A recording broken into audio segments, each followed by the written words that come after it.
Sherry has asked, I'm like the others looking for revision advice. Yeah, I know I'm working on the course, you guys. I'm sorry it's not out yet. On how to put the first draft into a second draft with chops. I really found the invisible edit process helpful. That's great. In case you guys don't know, the invisible edit process is part of the fast drafting course. So if you're not familiar with that term, you will be once you take the course. But boy, is there a lot of writing still to be done. Yes, I understand. I'm pulling together my schedule on how to tackle that. I read through your blog post on the 5 points after the first draft and incorporated those into the schedule. Great. You're like so on top of it, Sherry. I love it. Keeping all those lovely juicy subplots on theme is the challenge. And I write historical fiction, so getting it accurate is a constant challenge, especially when so much research tends to contradict itself. I'm putting the author's notes section at the end matter into the process after draft 1 as well. So it sounds like you're just looking for sort of that, some tips on how to kind of manage the process. So I would say for your first draft from going from first to second, and this is something I do go over briefly in both the bonus lecture at the end of fast drafting and in the revision webinar that you'll find in the webinar product, is the first step is to take some space away from the manuscript, so you sort of forget what you have.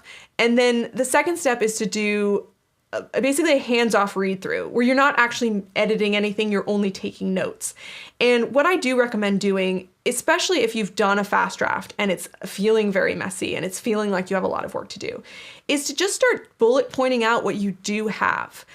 Sort of just like an overview of the plot points that you have. And these can be as simple as boiling down an entire chapter to, Amy goes to the restaurant to meet with her mother and it goes badly.